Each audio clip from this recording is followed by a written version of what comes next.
Hello everyone, मैं दीपक sir DLC education अड्डा में आप सभी का स्वागत करता हूं और डिस्कस करने वाला हूं वेस्ट बंगाल बोर्ड क्लास 9 से लॉ ऑफ इंडिसेस। ये हमारा तीसरा पार्ट है, मतलब मैं तीसरे प्रॉब्लम को सॉल्व करने वाला हूँ। हर प्रॉब्लम में जो भी छोटे छोटे स्टेप्स की जरूरत होता है वो मैं एक्सप्लेन करते हुए आपके लिए सॉल्व कर रहा हूँ। तो यदि आप मेरे चैनल पे नए हैं तो पहले सब्सक्राइब कर दीजिए और बेल आइकन को हिट कर दीजिए, जिससे आपको नया वीडियो का नोटिफिकेशन मिलता रहे।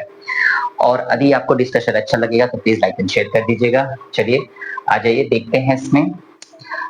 ये फॉर्म है प्रॉब्लम का और ये पहला प्रॉब्लम है। इसमें जो बेसिक चीजों की जरूरत है सो समझिए। पहले क्या होता है कि यदि मैं कोई नंबर लिखता हूँ, सपोज 25 लिखता हूँ और उसका रूट लिखता हूँ, तो आप इसका आंसर क्या लिखते हैं? 5 लिखते हैं। पर इसका रीजन समझिए 5 क्यों लिखते हैं। क्या होता है कि इसको हम लोग स्क्वायर रूट पढ़ते हैं। स्क्वायर रूट कहने का मतलब यहाँ पे 2 होता है, ठीक है ना। तो 2 होता है, तो यहाँ पे 2 है, तो आप 25 का फैक्टर निकालेंगे तो 5 into 5 हो जाता है। तो आप क्या करते हैं, जोड़ा लगा के एक बाहर निकाल लेते हैं। वही कारण यहाँ पे भी है।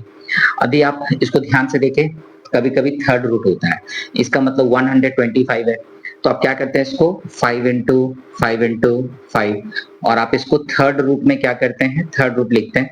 तो 3 के लिए आप एक बाहर निकालते हैं, 3 के लिए आप एक बाहर निकाल लेते हैं। लेकिन यहाँ पे ध्यान से देखेंगे तो ये आपको फिफ्थ रूट दिखाई दे रहा है। इसको अच्छे से यदि आप देखेंगे तो यहाँ पे फिफ्थ रूट आपको दिखाई दे रहा है। जबकि 8 का यदि आप फैक्टर करेंगे तो 2 into 2 into 2 आने वाला है, 8 का फैक्टर, है ना। यदि आप 8 का फैक्टर निकालेंगे तो 2 से देंगे 4, 2 से देंगे 2, मतलब कि आपका 3 फैक्टर आने वाला है। यानी कि आप यहाँ पे इस तरह से यदि फिफ्थ रूट लिखते हैं, फिफ्थ रूट, और इसका होल पावर यदि आप देते हैं 5/2, ठीक है, तो आपका 5 होने से आपका एक बाहर निकलता है, लेकिन आपका बाहर निकलेगा नहीं, ठीक है। तो ये चीज आपको समझ में आ गया। ये चीज यदि आपको समझ में आ गया तो यहाँ से ना एक और स्टेप आपको सीखना चाहिए। जैसे कि जब ये स्क्वायर रूट होता है ना, तो इस स्क्वायर रूट का मतलब होता है क्या? Power half. ये जो स्क्वायर रूट दिया हुआ है उसका पावर हाफ है। क्यों? क्योंकि 2 है मतलब 2/1 है, और ये स्क्वायर रूट जैसे ही हटेगा तो पावर कितना हो जाएगा? हाफ। अब इस वाले प्रॉब्लम को देखेंगे, प्रॉब्लम को, तो क्या होने वाला है, 125 का होल पावर 3 है, मतलब 3/1 है, तो ये उलट जाएगा तो 1/3 हो जाएगा। जैसे यहाँ पे 2 था तो 2/1 है, पावर इतना होगा। वैसे ही आप क्या करेंगे, जैसे यहाँ पे आपको 5 दिखेगा तो नेक्स्ट लाइन में 2 का पावर तो 3 आएगा, कहाँ से? 8 से। और फिफ्थ रूट का मतलब क्या लिखने वाले हैं? 1/5। बहुत बच्चों को समझ में नहीं आता कि फिफ्थ रूट को 1/5 लिखा गया। हाँ सर, 5 का मतलब क्या हो गया? 5/1, और इसको यदि चेंज करेंगे तो 1/5 हो जाएगा, यही पावर में आ जाएगा। और इसका ऑलरेडी पहले से पावर कितना दिख रहा है सर? 5/2। यहाँ पे आ जाइए, 16 है तो 2 का पावर आप 4 लिखने वाले हैं। 2 2 4, 4 2 8, 8 2 16, और इसका ऑलरेडी पावर कितना दिख रहा है आपको? -3/2 दिख रहा है। तो ये वाला पोर्शन आपको यहाँ पे उतारना है, 2 का पावर 4 इंटू -3/2। यहाँ पे क्यों उतारेंगे, चलिए इसको थोड़ा सॉल्व कर देते हैं। तो इसको ऊपर ही सॉल्व कर लेते हैं। सो 2 से 2 2 4, 2 3 6, माइनस में 6। यदि आप यहाँ से ध्यान से देखेंगे तो ये 5 आपको कटता हुआ नजर आएगा।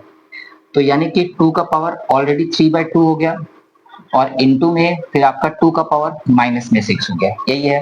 तो दोनों का तो बेस सेम है, दोनों का बेस यदि सेम हो तो हम लोग करते क्या है, चलिए देख लेते हैं। जो बेसिक चीजें मैंने अभी साइड में बताया वो इंपॉर्टेंट था, ठीक है ना। दोबारा एक्सप्लेन मैं कर दूंगा अभी, पहले इसको सॉल्व कर लेते हैं। a का पावर m इंटू a का पावर n, दोनों का बेस यदि सेम होता है, वो मल्टीप्लाई में रहते हैं, तो हम लोग क्या करते हैं, पावर को ऐड कर देते हैं, ठीक है। तो हम करने वाले क्या, 2 का पावर 3/2, उसमें प्लस करने वाले हैं -6। इस तरह से हम लोग अभी सॉल्व करने वाले हैं। तो हुआ क्या, 3/2 प्लस में -6 को भी सॉल्व करना है, नीचे कुछ नहीं तो 1 है, एलसीएम लेंगे तो कितना होगा 2, तो 3 प्लस 1 से देंगे तो 2, 2 6 12, माइनस में 12, यानी माइनस में 9/2 आपका आ जाएगा, ठीक है। तो आप इसको क्या लिखने वाले हैं, 2 का पावर और माइनस में 9/2 आप लिखने वाले हैं। तो इस तरह से हमारा सॉल्व हो चुका है और हमारा आंसर भी आ चुका है। अब चलिए, ये जो एक एक करके स्टेप था, जैसे इस तरह का जो सॉल्यूशन आपके पावर में दिखता है, आप इसको साइड में कर सकते हैं। ऐसा नहीं कि आपको यहीं पे सॉल्व करके दिखाना होगा। राइट साइड में आपके पास जो रफ मार्जिन होता है, उस रफ मार्जिन में सॉल्व कर सकते हैं। यहाँ पे एक बेसिक चीज है जो इस सम्स के लिए बहुत इंपॉर्टेंट है, और हमने क्या किया सो दिखा देता हूँ आपको। जब स्क्वायर रूट होता है किसी भी नंबर पे, तो वो पावर क्या हो जाता है, वो हाफ हो जाता है। और यदि थर्ड रूट रहता है तो वो पावर क्या हो जाता है, 1/3 हो जाता है। यदि कहीं पे फोर्थ रूट आपको दिखाई दे तो उसका पावर क्या हो जाएगा, 1/4 हो जाएगा। कहीं पे आपको फिफ्थ रूट दिखाई दे तो वो क्या हो जाता है पावर में, 1/5। यहाँ पे स्क्वायर रूट में हम लोग स्क्वायर रूट पढ़ते हैं, यहाँ पे कुछ नहीं होता है तो 2 होता है। अब समझिए यहाँ पे जो भी नंबर है सबका डिनोमिनेटर समझिए। 2 है तो 2/1 है, उलट के 1/2 हो गया। ये 3 है मतलब 3/1 है, ये चेंज होके 1/3 हो गया। 4 है तो 4/1 है, 1/4 हो गया। यदि ये 5 है तो चेंज होके 1/5 हो गया।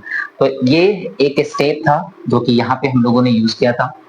और पावर का पावर मल्टीप्लाई होता है, ये मैंने प्रीवियस सम्स में भी बताया, और यहाँ पे भी यदि मुझे बताने की आवश्यकता है तो चलिए देख लेते हैं। यहाँ पे एक और छोटा सा चीज जो हम लोगों को जरूरत पड़ा यहाँ पे इस सवाल में, वो क्या था। जैसे a का पावर सपोज m है और उसका होल पावर यदि n है, तो हम लोग करते क्या है, इन दोनों को मल्टीप्लाई कर देते हैं, है ना। तो ये दोनों को मल्टीप्लाई कर दिए तो a का पावर क्या हो गया, mn हो गया। कैसे लगाया मैंने, सपोज 8 का पावर ऑलरेडी कितना दिया हुआ है, 8 का पावर फिफ्थ रूट मतलब 1/5, और ऑलरेडी पावर में कितना दिया हुआ है, 5/2। तो 8 मतलब 2 का पावर 3, इंटू में 1/5 और इंटू में 5/2, तो 5 कट जाएगा, यानी 2 का पावर 3/2। तो वही हमारे 2 का पावर 3/2 यहाँ पे दिख रहा था। अब एक एक करके स्टेप को ध्यान से देखेंगे तो आप सॉल्व कर पाएंगे। ये था एक छोटा सा discussion, West Bengal board class 9 law of indices का ये हमारा तीसरा पार्ट खत्म हुआ। नेक्स्ट पार्ट में हम लोग डिस्कस करने वाले हैं नए प्रॉब्लम को, जो कि हमारा पार्ट 4 होगा। उसमें भी मैं सारे प्रॉब्लम, उस प्रॉब्लम के सारे स्टेप्स को 1 बाय 1 एक्सप्लेन करके आपको दिखाऊंगा। और यदि ये डिस्कशन आपको अच्छा लगा तो प्लीज लाइक एंड शेयर कर दीजिए। चैनल पर नए हैं तो सब्सक्राइब कर लीजिए। मिलते हैं नए वीडियो में। Thank you.